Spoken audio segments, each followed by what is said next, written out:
Yo, what is up guys, it's Pedro here, and in today's video we'll be talking about what JP Finley said yesterday, that Brian Robinson will likely not be the RB1 for the Commanders, meaning the Commanders will likely make a big RB move this offseason. If you guys are new, make sure to subscribe. We're like 8 subscribers away from 15K. Please help me get there. That's all I'm going to say. Let's get right into the video.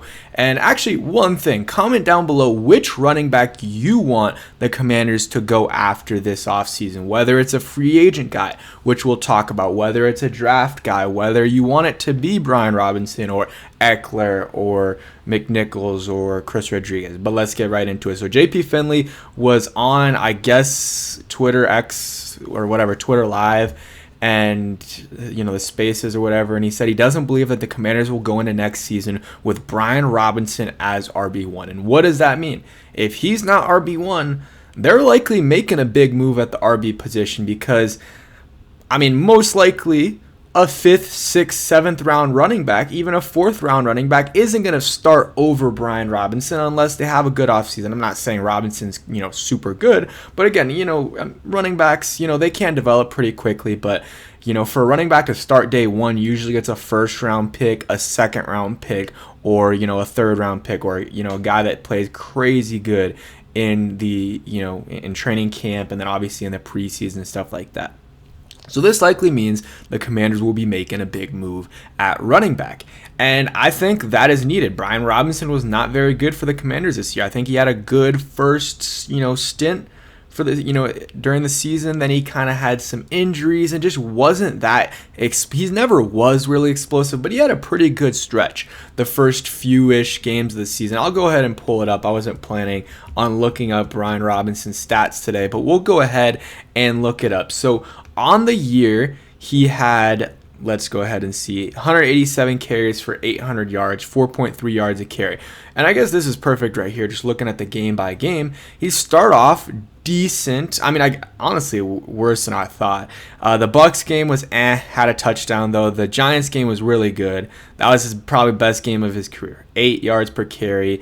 Then, in the Bengals game, he didn't do much. The Cardinals game had a good game. I believe Eckler was out for that one. The Browns game didn't do, he had a few good games, but honestly, he didn't have more than a 2-game stretch of good football. I'm trying to see 2 games in a row where he played well.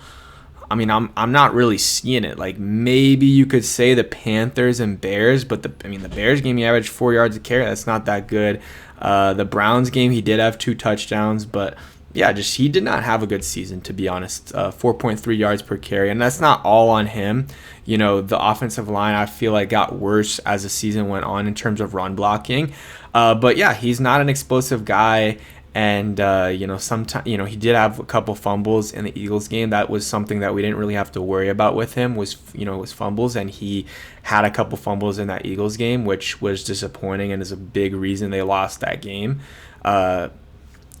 What's it called? No, actually, no, they won that game, but it would have been a big reason that they possibly lost that game. But Robinson, he's a good, second back, maybe third back. I personally rather just, get a guy in the 2nd round, have Eckler on your squad too, and then maybe Robinson can be your third back.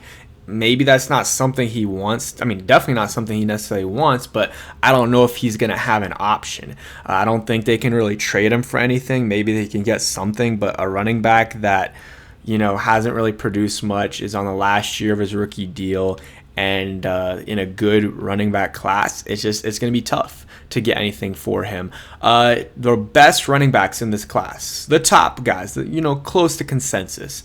Ashton Genty's number 1. He's going to be, I think, top half of the 1st round running back. Then you got Travion Henderson. This is no necessarily order, but he's one of the next, best running backs. You got Judkins from Ohio State as well, Caleb Johnson and Omarion Hampton.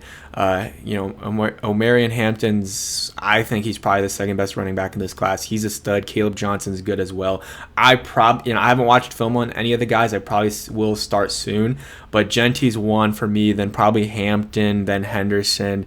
Those are my top 3, just from things I've heard and, the small sample size of, games of theirs that I've seen and highlights, that would probably be my top 3. Those guys are all day one starters though. And Genty's going to be a first round pick. This, draft class, and not running backs, but in general, is not a very good class. So because it is a good running back class, then one of those guys besides Genty might push themselves in the first round, maybe 2 of them. And maybe that means the Commanders take a running back. I don't know. I think, you would like to get one of these top 5 guys, I would say. And that could possibly be in your, with your second round pick. Maybe you don't want to spend a first round pick on a running back. That's fine. But in the second round, I think you take a running back. Or in the third round, if, one of those top guys that you really like aren't available in the second round, maybe you just wait and take one in the third with that pick that the, Dolphins gave him, or that the Eagles gave him for, Jahan Dotson, but it's the Dolphins' third round pick. Maybe you can get a guy like Bashal Tutin, the Martinez guy from Miami. I don't know where he's going to get drafted, but he's an option. There's a lot of really, really good running backs in this class. You got Monangai from Rutgers. That's going to be probably a day 3 pick, but had a lot of good college production. There's so many good options that the Commanders can go after. So just something to, keep in mind for sure. And free agents, I would probably steer clear from this route for the Commanders. You got Aaron Jones, you got Raheem Mostert, you got Najee Harris, you got, Jeff Wilson, no. I guess he played with the Niners, so, and, maybe Anthony Lynn when he was there. I don't think so, though. A.J. Dillon, Nick Chubb, Javonte Williams, Alexander Matt. I remember when Javonte Williams was supposed to be, like, the next best back, but didn't end up doing so. You got Naheem Hines. J.K. Dobbins is someone, like, out of this list, again, I don't think I would go after any of these guys if I'm the Commanders, but if there's one guy, I would say J.K. Dobbins, who had a pretty good year, still, young, 26 years old. The biggest thing with him is injuries. He's, dealt with a lot of injuries, and you got Eckler, who's probably going to be, with the team this year, who also, this past year had a decent amount of injuries. So it is something to consider for the Commanders there. Nick Chubb's a free agent. I'll stay away from that. He's, a good guy, really good player for a while now, but the injuries, and, he's older now. He's 29 years old. A lot of these these backs in free agency are older. Aaron Jones, 30. Raheem Mostert, 33. You got Nick Chubb, 20. Like, a lot of these guys are 28, 29, 30 plus. And at the running back position, you might as well go younger. And the Commanders, they got Jane Daniels on a rookie contract for 4 more years. You can have these running backs grow with, this team. And running backs don't take that long to grow, or to develop. So they could be balling out in year 1, but definitely by year 2 or year 3, if they're that guy, they're going to be good by then. And the Commanders will have time for those guys to develop. And while they maybe have a solid option like Eckler, or even Robinson's still around, he can take some of those carries as well. I do think the Commanders need a new RB1. I think the Brian Robinson era in DC, I think it's over. I think it should be over at least.